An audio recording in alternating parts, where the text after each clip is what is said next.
नमस्कार दोस्तों, आप सभी का स्वागत है गुरुकुल स्टेनो क्लासेस जोधपुर में। डिक्टेशन शुरू होगा 5 सेकंड बाद।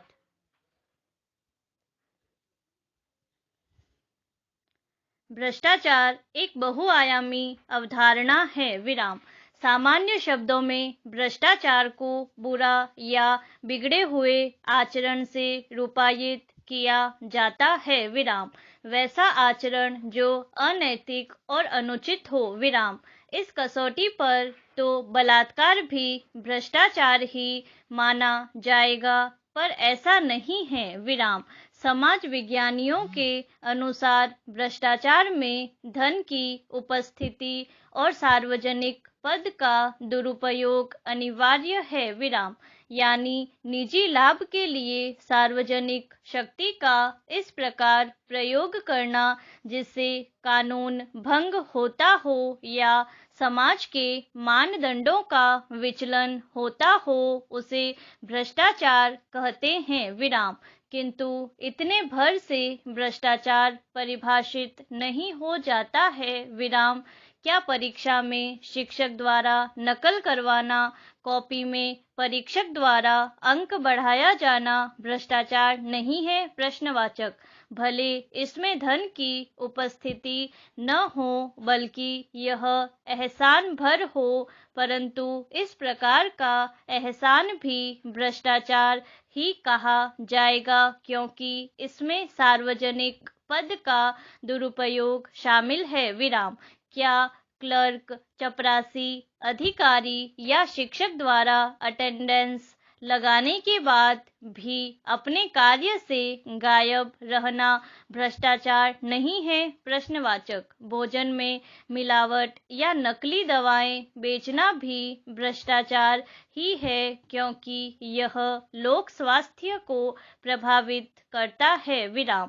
दहेज लेना भी भ्रष्टाचार ही है, क्योंकि इससे सामाजिक नैतिक मूल्य का क्षरण होता है। विराम। इस प्रकार मामलों के निस्तार में विलंब भ्रष्टाचार है। कर्तव्य एवं उत्तरदायित्व को अधिकार के रूप में प्रदर्शित करना भ्रष्टाचार है।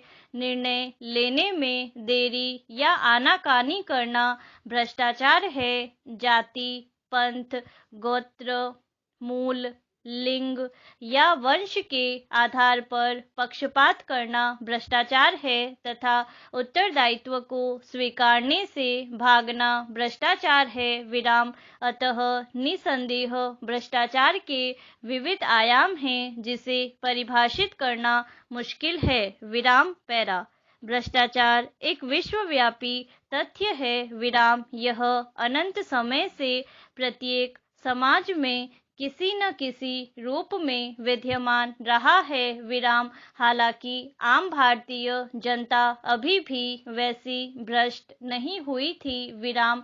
इसी बीच राजनैतिक आकाश पर गांधी जैसे ध्रुव तारे के आगमन ने एक बार फिर से स्वच्छ आदर्श और भारतीय नैतिक मूल्यों की पुनर्स्थापना की। विराम।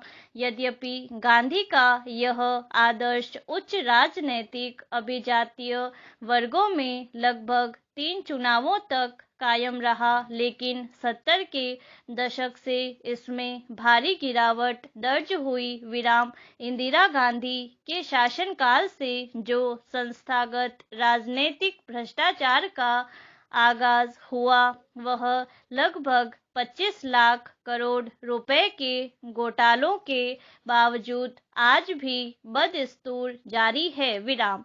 यह सही है कि भ्रष्टाचार एक विश्वव्यापी सच्चाई है, किंतु भारत जैसी विभत्स स्थिति बहुत कम देशों में है। विराम।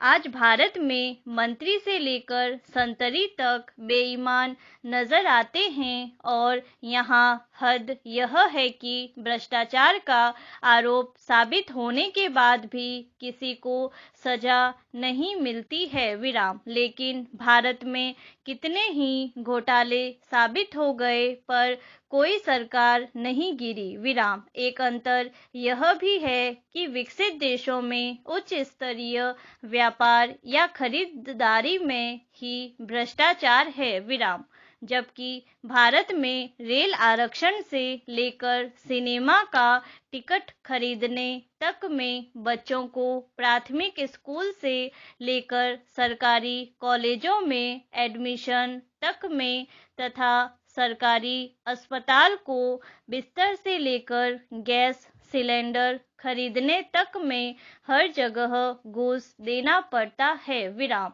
यानी अन्य देशों में अवैध या गैर कानूनी चीजों के लिए भ्रष्टाचार होता है, परंतु भारत में वैध या आधिकारिक चीजों के लिए भी पैसा दिया जाता है विराम। एक समय था कि रिश्वत गलत कार्यों को कराने के लिए दी जाती थी, लेकिन अब सही कार्य को सही समय पर कराने के लिए भी रिश्वत देनी पड़ती है विराम।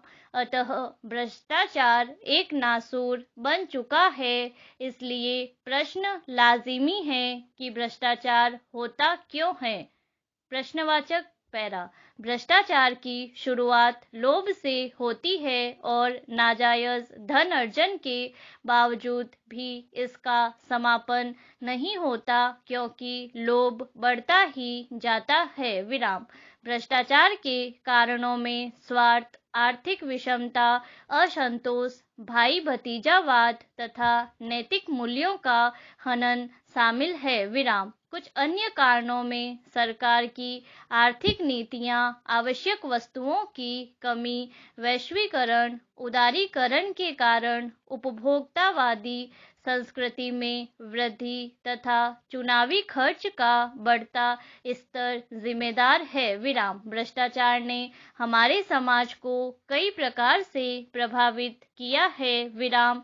सरकारी आंकड़े चाहे कुछ कहें, पर भ्रष्टाचार ने देश के आर्थिक विकास को अवरुद्ध किया है विराम। इसने समाज में हिंसा और अराजकता को जन्म दिया विराम। इससे नैतिकता का स्तर गिरा है, वैयक्तिक चरित्र नष्ट हुआ है विराम। इसने जनता की नजर में अफसरों की विश्वसनीयता को घटाया है तथा सरकार को अस्थिर बनाया है विराम। भ्रष्टाचार ने अकुशलता और अनुशासनहीनता को बढ़ाया है तथा अंततः आम आदमी का जीवन कष्टप्रद कर दिया है विराम। दरअसल भ्रष्टाचार को समाप्त करने के लिए जिस दृढ़ राजनीतिक इच्छा शक्ति की आवश्यकता है, वो हमारे नेताओं के पास है ही नहीं विराम।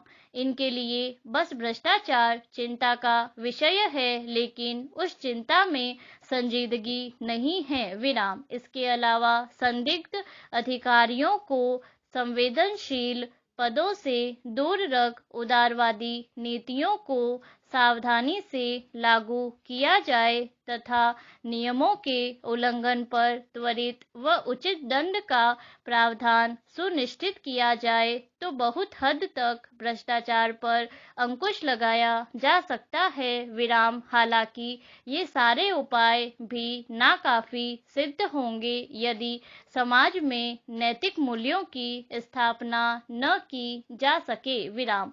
भले हम गरीबी मिटा दे, लेकिन लोभ, संवरण तो नैतिक आदर्शों की मजबूती से ही संभव है विराम। ईमानदारी एक जीवन मूल्य थी और भ्रष्टाचार एक अवमूल्य विराम। कालांतर में ईमानदारी मूर्खता का पर्याय बन गई, जबकि भ्रष्टाचार से अर्जित धन प्रतिष्ठा का सूचक हो गया विराम। आज एक सदाचारी भ्रष्ट व्यवस्था की चक्की में पिसाता है, वही एक भ्रष्टाचारी नाजायज धन के बल पर मुस्कुराता है विराम। यानी समाज का आदर्श अब भ्रष्टाचारी बनता जा रहा है विराम। अतः जरूरत है सच्चे जीवन दर्शों की स्थापना की विराम। संभव है कुछ लोगों को ये कोरा आदर्श लगे, किंतु ईमानदारी, नैतिक मूल्य तथा सच्चा जीवन दर्श ही आत्मिक उन्नयन कर लोभ एवं स्वार्थ पर लगाम कस सकता है और अंततः भ्रष्टाचार को पराजित कर सकता है। बेशक भ्रष्टाचार का नासूर हमारे राष्ट्र को जर्जर बना रहा है, लेकिन अभी भी ऐसे लोगों की कमी नहीं है जिन्होंने सत्य का दामन नहीं छोड़ा है विराम। इतिहास गवाह है कि जब जब युवाओं ने कमर कसी है, बुराई पराजित हुई है, चाहे वह आजादी की लड़ाई हो या आपातकाल के दौरान का संघर्ष, युवाओं ने विजय पताका फहराई ही है। पूर्ण विराम।